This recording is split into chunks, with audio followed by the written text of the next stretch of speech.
आज दिन में खबर आई कि डोनाल्ड ट्रंप ने एप्पल के सीईओ से कहा था कि भारत में कंपनी मत खोलो। तो डोनाल्ड ट्रंप के बयान को एप्पल के सीईओ टिम कुक ने ठुकरा दिया है।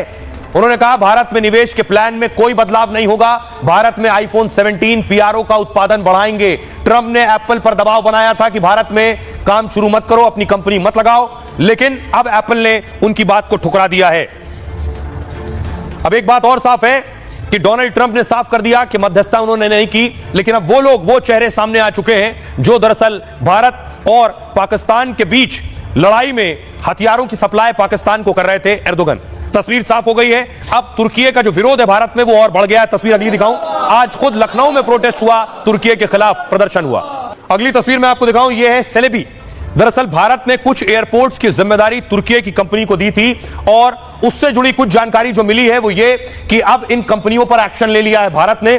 क्या गड़बड़ी पाई है मैं आपको बताऊं। और तुर्की पर चौतरफा एक्शन हुआ है, अलग अलग जगहों से खबरें मिली। दरअसल सबसे पहले देखिए, तुर्की की कंपनी पर एक्शन हुआ। केंद्र सरकार ने तुर्की की कंपनी को लेकर फैसला लिया है। सेलेबी एयरपोर्ट सर्विसेज की सिक्योरिटी क्लियरेंस रद्द कर दिया। तुर्की की कंपनी 9 एयरपोर्ट पर ग्राउंड हैंडलिंग का काम करती है। हवाई अड्डे पर यात्रियों की मदद करना, सामान का रखरखाव देखना, विमानों के संचालन में मदद करना जैसे काम यह कंपनी करती है।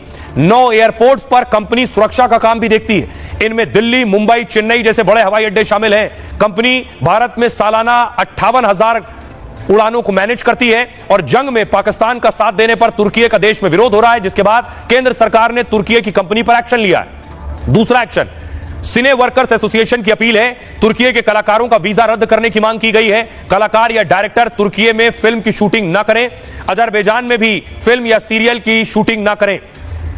तुर्की के साथ एमओयू कैंसिल हो गए। जेएनयू ने तुर्की की इनोनू यूनिवर्सिटी से करार तोड़ दिया है। जामिया मिलिया इस्लामिया यूनिवर्सिटी ने भी एमओयू कैंसिल कर दिया। कानपुर यूनिवर्सिटी ने इस्तांबुल यूनिवर्सिटी के साथ करार कैंसिल कर दिया है। और लखनऊ के में तुर्की की ज्वेलरी का बहिष्कार हुआ है। दुकानदार खुद ज्वेलरी को जो है रिजेक्ट कर रहे हैं, ग्राहक भी तुर्की की ज्वेलरी का विरोध कर रहे हैं। उनको तो बिल्कुल अपने देश से ही बाइकाट कर देना है, उससे कोई कारोबार नहीं करना चाहिए। बिल्कुल बंद कर देना चाहिए, कोई भी कारोबार नहीं करना चाहिए तुर्की से। ने आतंकवाद का सपोर्ट किया है, हाँ, तो पूरा 100% बाइकाट करना चाहिए उसका। इनको जो इन्होंने घिनौनी हरकत की है पाकिस्तान का साथ देके, इसलिए हम इसको बाइकाट करते हैं। और हमारी सरकार अपना इंडिया सरकार जो इसको बाइकाट कर रही है, इनके साथ हमारा पूरा समर्थन है। अब जो सेब चल रहा है ट्रेंड में वो है हमारा इंडियन सेब कश्मीर का, और ना हम भविष्य में अब तुर्की का कोई सामान मंगाएंगे ना उसको बेचेंगे। हमारी कोई पर्सनल कोई मिसअंडरस्टैंडिंग नहीं है तुर्की के साथ एज ए इंडिया, लेकिन जो उसने उसका सपोर्ट किया है वो किसी भी लेवल पे जस्टिफाइड नहीं है।